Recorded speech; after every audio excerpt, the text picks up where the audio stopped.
আমি আমি এখানে আমার সাথে ক্যাপ্টেন অরিন্দম দত্ত রয়েছেন। ক্যাপ্টেন দত্ত, আপনি নিজে একজন পাইলট, আপনি যদি একটু ভালো করে বুঝিয়ে বলেন যে এখানে একটা যুক্তি দেওয়া হচ্ছে যে না, উঁচু বাড়ি থাকতেই পারে, কিন্তু উঁচু বাড়ির জন্য তো গুজরাটের জিনিসটা হয়নি, দুর্ঘটনাটা হয়নি, সুতরাং উঁচু বাড়িটা কোনো ফ্যাক্টর নয়। আপনি যদি বুঝিয়ে বলেন যে টেক অফ এবং ল্যান্ডিংয়ের সময় কতটা গুরুত্বপূর্ণ একজন পাইলটের জন্য নিজের সমস্ত কনসেন্ট্রেশন নিয়ে কাজটা করা, এবং দ্বিতীয়ত তার চোখের সামনে যদি একটা উঁচু বাড়ি থাকে তখন টেক অফ এবং ল্যান্ডিংয়ে কী কী সমস্যা হতে পারে, যদি একটু বলেন ক্যাপ্টেন।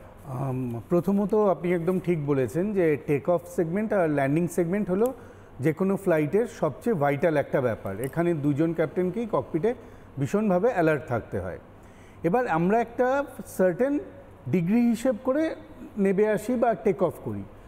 সেই টেক অফ পাথ বা ল্যান্ডিং পাথে যদি হাই রাইজ হয় তখন আমাদের ডিগ্রি বা ল্যান্ডিং অ্যাটিটিউডটা চেঞ্জ করতে হয়।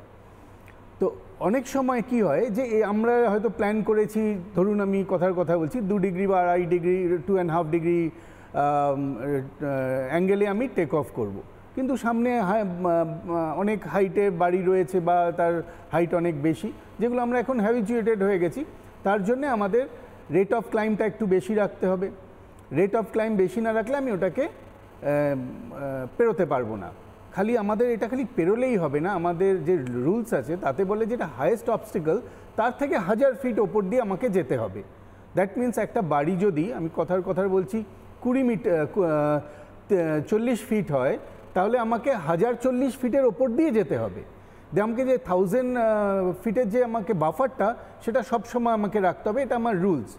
আমি যদি সেই অ্যাঙ্গেলটা করে 1000 ফিটের ক্লিয়ারেন্স না রাখি, যদি তার চেয়ে নিচ দিয়ে যাই, সেখানে কিন্তু পাইলটের লাইসেন্সটা কিন্তু ইমিডিয়েট সিজ হয়ে যাবে। কেননা এটা সবই ডকুমেন্টেশন। কারণ আমার এয়ারক্রাফটে যে ডেটা আছে সে আমাকে বলে দেবে তুমি 1040 ফিটের উপর দিয়ে যাওনি, 1020 ফিট দিয়ে গেছো। দ্যাট মিন্স আমি 20 ফিট নিচ দিয়ে গেছি। তো সেই ক্ষেত্রে সমস্ত দায়িত্ব কিন্তু পাইলটের ওপর। এখন আমি একটা শুনলাম যে রিজনে স্যাবোটেজ কথাটা এখানে এসছে। রিজনে অনেক কিছু আসতে পারে, human error, technical error, weather, তার মধ্যে বার্ড চলে আসে, স্যাবোটেজ, সব কিছু আসতে পারে। বাট কোনো একটা পার্টিকুলারকে, কোনো একটা টপিককে এই মুহূর্তে সামনে রেখে এগোনো কখনোই সম্ভব নয়। হ্যাঁ, ডেফিনেটলি এখানে হাই রাইজ বিল্ডিং একটা তো আমাদের টেক অফ পাথে একটা বড় ভূমিকা নেয়, কিন্তু টেক অফের কী হাইট, ওই বাড়ির কী হাইট, হয়তো আমি কথা বলছি পারমিশন পেয়েছে এয়ারপোর্ট অথরিটি থেকে 100 ফিটের একটা বাড়ি হবে, কেন সেটা আমার টেক অফ পাথকে ডিস্টার্ব করবে না। তো আমি জানি আমাকে 1100 ফিট ওপর দিয়ে যেতে হবে, টেক অফটা করতে হবে, কিন্তু সেটা যদি আরও 4টে ফ্লোর বেড়ে যায়, 40 ফিট বা 50 ফিট বেড়ে যায়, সেখানে কিন্তু আমি 1100 ফিট দিয়ে যাচ্ছি না, আমার কিন্তু 20 ফিটের একটা ডেপোজিট চলে আসে। তখন কিন্তু আমার লাইসেন্সটাই মেনলি ডিজিসিএ সিম্পল আমার হাত থেকে নিয়ে নেবে। একদম।